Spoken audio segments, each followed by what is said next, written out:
Que Jesus e Maria sejam sempre louvados, prezados, salve Maria. Antes de iniciarmos sobre o sexto artigo, né, do nosso curso sobre pecado, gostaria de pedir, suplicar a intercessão da Virgem Maria para o nosso estudo. Em nome de Patris et Filii et Spiritus Sancti. Amém. Ave Maria, gratia plena, Dominus tecum, benedicta tui mulieribus et benedictus fructus ventris tui, Iesus. Sancta Maria, Mater Dei, ora pro nobis peccatoribus, nunc et in hora mortis nostre. Amém. Nesse sexto, artigo, então, no quinto artigo eu falei sobre pecado de consequência. E nesse sexto artigo, então, gostaria de falar sobre a importância de se meditar sobre o pecado de consequência. Tá?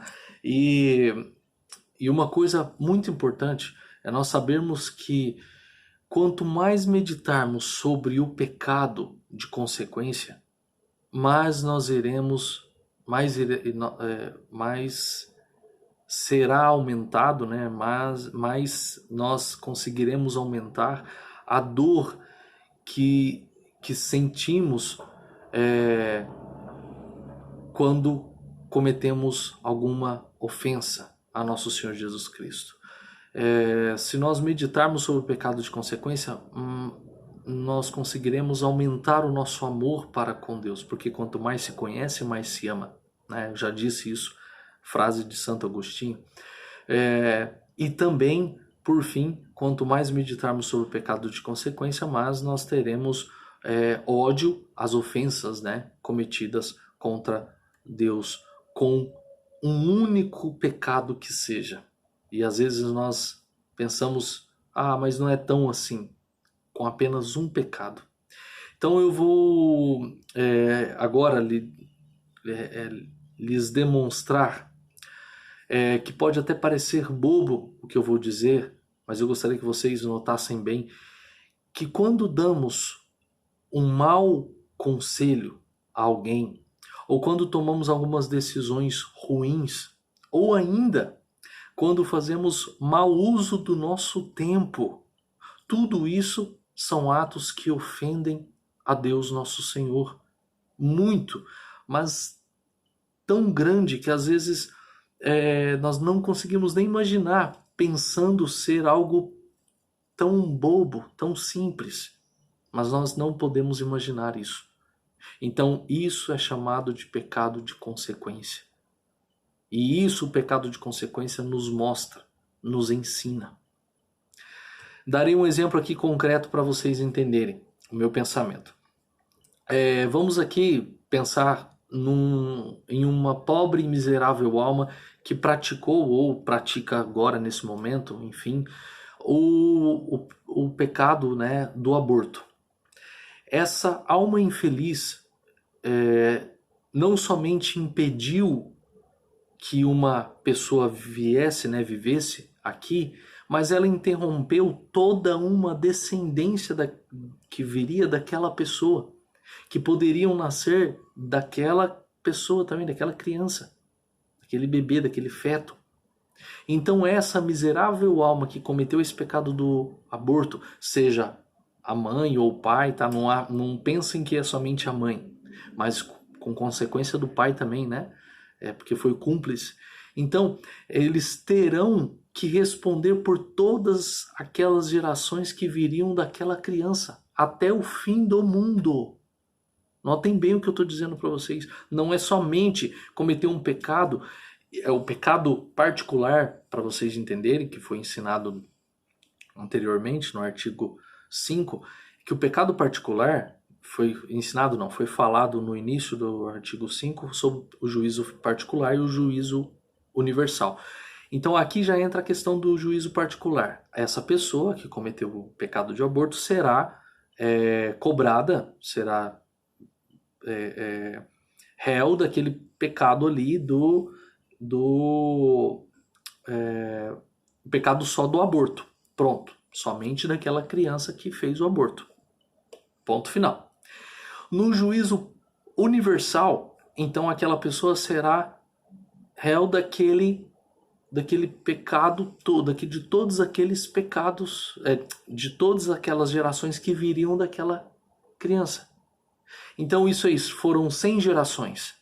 Ela vai ter que dar conta de 100 gerações. Foi 1000 gerações até o fim do mundo, vai ter que dar conta de 1000 gerações até o fim do mundo. Então, ela terá que responder todas aquelas gerações.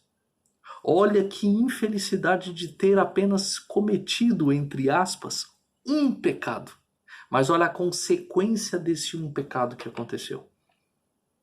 Então deu para vocês entenderem? Então tudo isso daí é questão de nós meditarmos, né? Vou dar aqui um outro exemplo só para vocês entenderem.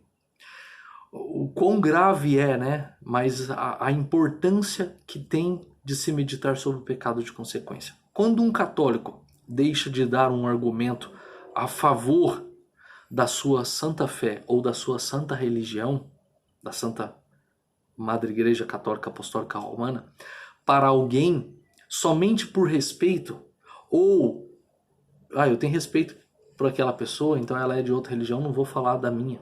Ou eu tenho medo de perder um cargo no emprego por causa daquela pessoa que é de outra religião, e se eu falar da minha, ela vai...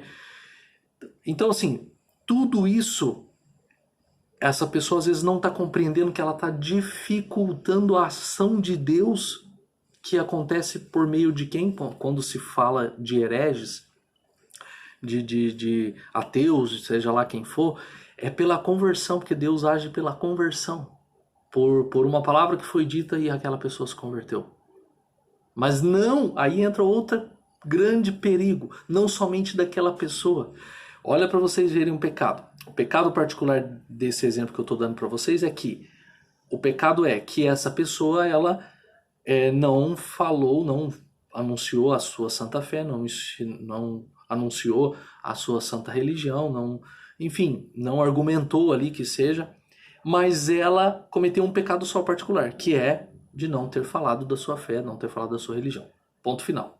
Mas isso no juízo particular. E agora no juízo universal? No juízo universal, essa pessoa vai ter que dar conta depois daquela alma que ele não se converteu, que ele não converteu, que ele não argumentou, que não fez nada, depois daquela alma da família dela que às vezes poderia ter se convertido, da família dela, vizinhos que poderiam ter se convertido, e depois dos vizinhos, familiares dos vizinhos, e assim sucessivamente.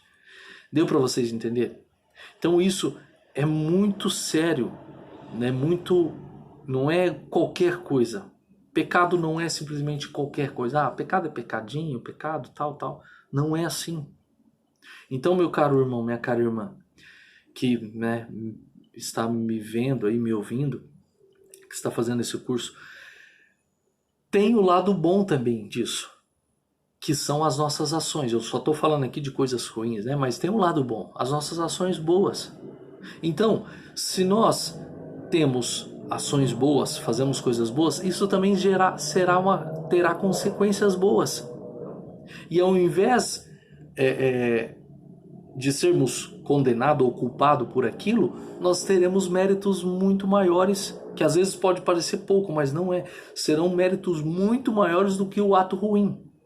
Porque a coisa boa, o bom, o belo, aquilo que é de Deus, né? Deus é bom, é muito maior do que o ruim, coisas ruins. Mas as coisas ruins já vão ter as suas consequências, e não são nada corriqueiras, não é nada aquilo simples, tá? Será uma coisa muito forte, a cobrança que Deus dará por nós termos cometido a pecados, né? Pecado ruim, né? Algo ruim, consequências ruins. Agora também o lado bom é que nós teremos méritos muito maiores devido ao desdobramento, que chama, né? Desdobramento dos atos bons, os frutos bons que as pessoas colheram, que nos foi deixado, que nós deixamos, né? Aqui na terra, por aquelas pessoas também que seguiram nossos bons exemplos, aquelas outras pessoas que tiveram nós como espelho. Então, vou dar um exemplo claro aqui, na Sagrada Escritura, o episódio da Samaritana, né? No Evangelho de São João, onde ela deixou aquilo que estava fazendo ali, né? E ela foi até a cidade para falar daquele tal Cristo que disse para ela, em poucas palavras, o que ela que precisava ouvir, não que queria ouvir, mas precisava ouvir. E nisso ela então foi até a cidade, largou o que estava fazendo e foi até a cidade e falou: venham ver o que esse homem fez na minha vida, o que ele está falando, o que ele está fazendo. E com isso, então, aí entra aquela questão que eu disse para vocês. O ato particular dela, o ato bom particular dela, né, que nós teremos o juízo particular dela, é que ela se converteu. Ponto. Ponto final, acabou. Mas e o ato, e no juízo particular, o ato bom também que ela fez, que é a consequência daquilo tudo que ela fez, qual que é? É a conversão todos aqueles homens, mulheres que ouviram ela falando, né, venham ver esse tal Cristo que está aqui falando, que está ensinando, que está fazendo as coisas, venham aqui ver. E aí todo esse povo veio ver ela, veio ver Cristo. Então ela também recebeu atos bons, né, méritos muito maiores, porque é por causa daquela conversão de todos aqueles lá para trás. E principalmente se foi de geração em geração, né, um se convertendo, um convertendo o outro. Enfim, então é isso que eu gostaria de deixar para vocês, a importância que tem de nós meditarmos sobre o pecado de consequência. Muito obrigado, Maria sempre.